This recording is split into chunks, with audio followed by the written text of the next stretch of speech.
Good morning, everyone, on this early Thursday morning. Another pullover sweater morning out there. A lot of us are into the 50s again, around 60 Chattanooga, but over into Cherokee County and parts of Apple Country in North Georgia, still some upper 40s, but it's nice and refreshing. We do have partly cloudy skies out there. I think that will be the case through much of the day, but still mainly dry, and that will be the case through the weekend with that tropical low over the Carolinas actually kind of drying us out a little bit more as it's going to stay well off to our east, and that will give us more of a northerly flow as we head into later Friday, Saturday, and Sunday. So that tropical low staying to our east will keep us dry. And then next week, we may see a few scattered showers, so we'll look into that here in just a minute or so. But I'd like to thank our sponsor at Hunter's Discount Grocery and Bins, as this morning temperatures are into the upper 50s to around 60 in some of the bigger cities. But notice Atlanta, Birmingham, Nashville, mid and upper 60s, so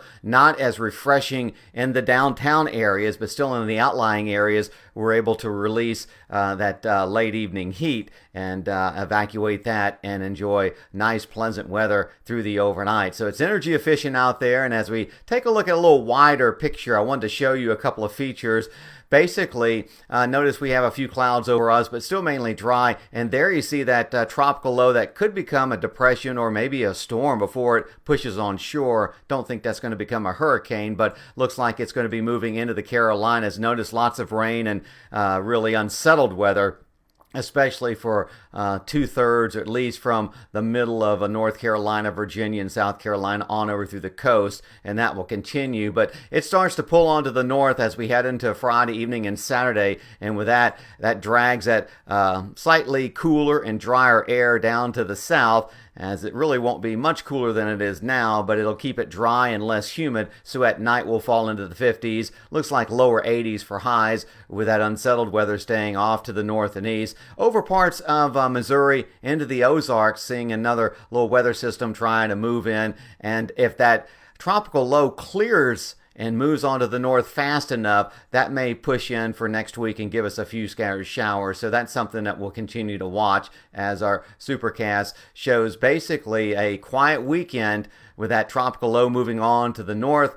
And then we'll start to kind of set our sights out to the west just a little bit with some more clouds and a shower or two possible as we head into perhaps the beginning into the middle of next week. Now, by the end of the week, we may see things settle down into the tropics enough to try to allow another weather system to move in from the west. That's still questionable. This is the first time this has shown up with unsettled weather for next weekend, so we'll watch that. But if there's not much tropical activity off into the Atlantic, just off the coast, then frontal systems are allowed to move on through at a quicker pace. So what blocks our weather patterns is when we have those tropical systems that move through the Carolinas, and that keeps us into the same weather that we've been actually enjoying for the last couple of weeks. But we could actually use some rain too, so kind of a double-edged sword. But at least through this weekend, because of that tropical Carolina low, we will stay dry and very comfortable. So hopefully you'll be able to get out and enjoy it. So take care, be safe, have a great rest of your Thursday, and we'll talk to you later.